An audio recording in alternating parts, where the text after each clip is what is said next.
Hello, welcome to another episode of whatever this show is called. I don't actually have a title for it. I don't know why I started this video that way. Finger guns, social distancing. So, we're going to be talking about a very special title in the Vinegar Syndrome canon today. It is one of the first really big kind of cult horror releases put on the label. Early days, you might have heard of it. It's number 17 on the Vinegar Syndrome spine. So if you organize your shit by spine number, it's fairly early on there. It's one and only Night Train to Terror.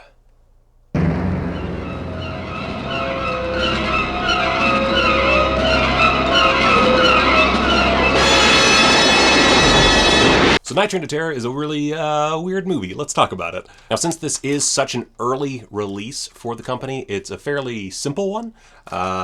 So pretty easy going cover here. There's no art on the back. You can't flip for additional artwork. They haven't even started doing the different art for the different discs. You can see that the DVD, the red is slightly less saturated than the Blu-ray. That's it. Cover, you don't even have the normal Vinegar Syndrome like menu style for the back, for the special features. And actually, if you were to look at this kind of just straight on and not pay too much attention, you would barely even notice that there's actually a lot here in the special features, which I'll get into shortly. So simple release. There is a strong chance this could be one of these slipcover options coming up for the May 22nd Halfway to Black Friday sale. I don't know, obviously, but it's probably going to be an older catalog title. This is one of the oldest. It's still being sold. So keep a lookout for that one. Yeah, let's dig in. The film is notable for taking 3 attempts at feature films and squeezing them into a 3-section, hour-and-a-half anthology flick with a wraparound about God and the devil and a night train to terror. The wraparound segment about God and the devil was directed by Jay Schlossberg, who also he's basically the director of Night Train to Terror, although the actual segments are directed by different people. It's a whole thing. But he also directed Cry Wilderness, which is a bad movie favorite. It was featured on the first season of Netflix's Mystery Science Theater 3000. And it was included in the 5 Films, 5 Years, Volume 4 Blu-ray from Vinegar Syndrome. So, if you want to go spend some money on eBay right now, Volume 4. So the wraparound segment is basically just there's a rock band on a train, and they're filming some sort of music video for a song you will never get out of your head. Dance with me, dance with me. Dance with me. Come on. In one car sits the devil and God and the devil, and they are deciding on whether certain people should go to hell or heaven. And it's interesting because it's basically set up as a sort of morality tale. And, let's just get into the segments.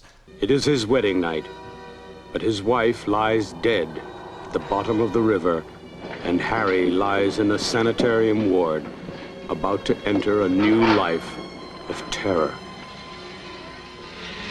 First up is the case of Harry Billings, the one film in the whole bunch that did not actually get a full feature-length version. It's the only film that remains unfinished, although it was later edited into Marilyn Alive and Behind Bars, which I haven't seen, so, if you have any knowledge on that one, hit me up, but apparently not a very good film.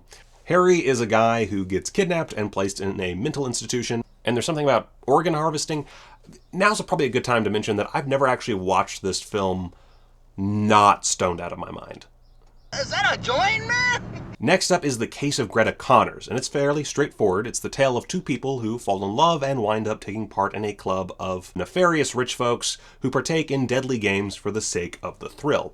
And this one's interesting because, as I'll get into in a second, it's probably got the best feature-length version, but is, in my opinion, the least interesting of the 3 stories. It basically takes the least bonkers, least fun parts of the full film and makes them the plot.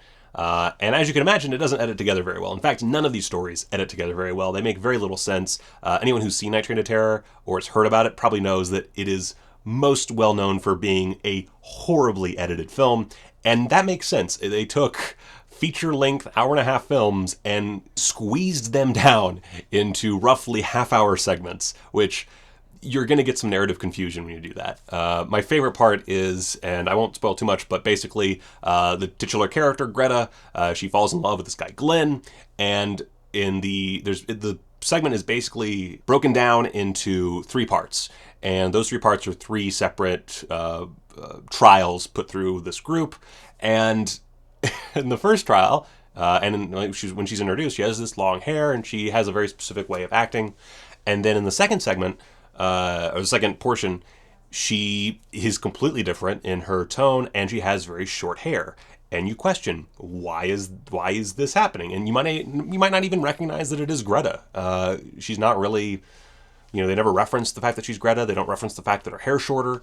But it makes sense, and it's part of that plot that in the original film is so interesting, and in this movie does not exist. It's just, she has short hair now. Fuck you. Finally, we come to the case of Claire Hansen, which I like to call Shitty Highlander. It rounds things out with the tale of an evil devil's apprentice and the group of immortals out to stop him. This one is notable for many bizarre elements, including a giant claymation spider demon, which Vinegar Syndrome actually sold as a limited edition piece for a good while.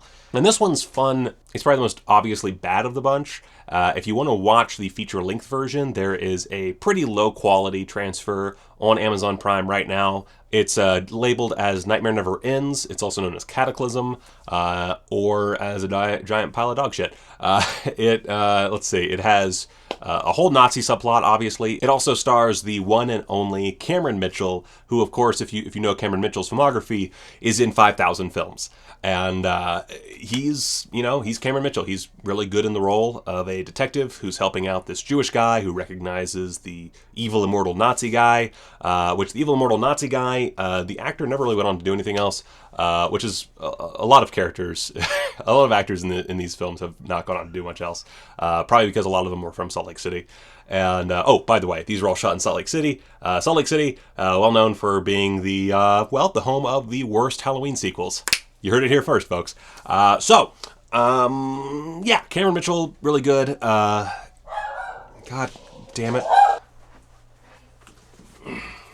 Just got a package. Ooh, I got my Diabolic DVD package. This was during their Arrow sale, so this is... Ooh, look at... Real quick, a little unboxing for you guys. We got Al Pacino in Cruising. We've got An American Werewolf in London, which I did want to get the deluxe edition of this, but I don't have that kind of money. And I want to do a video on werewolf movies. So, The Case of the Scorpion's Tail, one of the Sergio Martino movies I really have desperately needed, and now I have it. Awesome. And then finally, one that I've been putting off watching for at least a decade, The Navigator, A Medieval Odyssey, which apparently is amazing. I've never watched it, but I'm very excited. We'll talk about these some other time. Back to the video. I'm going to have to wash my hands. Fuck.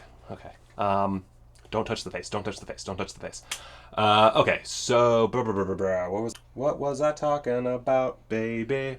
What was I talking about, baby? So anyway, the evil Nazi guy actually reminds me a lot of the evil Nazi in SS Girls, which if you've never seen SS Girls, it's one of the weirdest Nazi exploitation movies I've ever seen. Highly, highly recommended, unless you're easily offended, in which case, don't watch that movie. Forget I said anything. Now, if you watch these movies, or if you just kind of cursory glance the films, they don't seem like morality plots. They seem like normal horror movies. And you might think to yourself, hey, that doesn't sound like it works with the overall morality plotline that the God and the Devil are playing with. And